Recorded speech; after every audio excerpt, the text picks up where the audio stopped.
नमस्कार फ्रेंड्स, वर्णाज किचनमध्ये तुमचं खूप खूप स्वागत। आज मी करणार आहे पाणीपुरी। तर पाणीपुरीच्या परफेक्ट पुऱ्या कशा बनवायच्या हे तुम्हाला सांगणार आहे। हे बघा, हे मोठा रवा घेतलेला आहे आपण आणि हा घेतलेला आहे मैदा। तर हा छोटी वाटी एक मैदा घेतलेला आहे आणि ह्याच वाट्याने 3 वाट्या रवा घेतलेला आहे।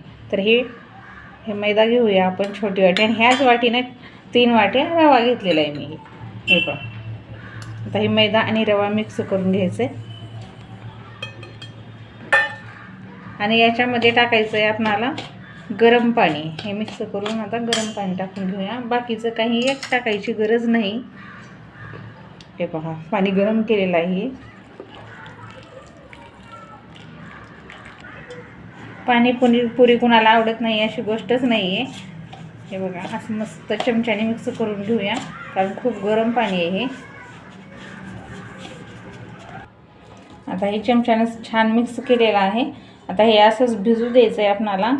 अर्धा 1 तास भिजलं तरी चालतं पीठ। हे छान याला झाकून ठेवूया आपण। हे बघा, आता पाणीपुरीचं पीठ छान भिजलेलं आहे। अजून एकदा आपल्याला असं छान मळून घ्यायचं आहे आणि ह्याच्यात आपण छोटे छोटे गोळे बनवून घेऊया।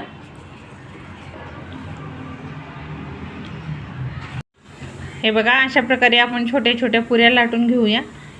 चला तर मग सर्वच पुऱ्या लाटून घ्यायचं आहे आपल्याला। हे बघा, आपल्या पुऱ्या करून तयार आहेत। आता हे बघा, 2 ताट मी पुऱ्या केलेला आहे।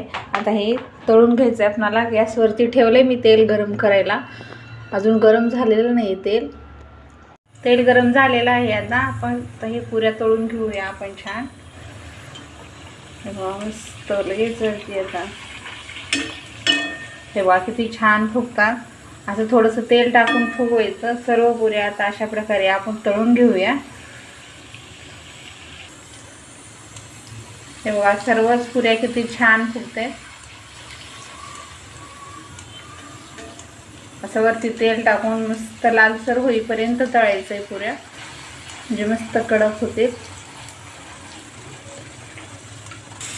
हे बघा, आपल्या पुऱ्या किती छान फुगतात।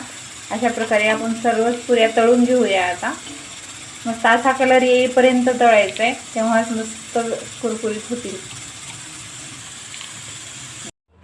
हे बघा, आपल्या पुऱ्या खाण्यासाठी तयार आहेत। हे बघा, अशा पद्धतीनं पुऱ्या केलो तर एकदम कुरकुरीत होतील। हे बघा, किती छान झाले। आवाज बघताच तुम्ही।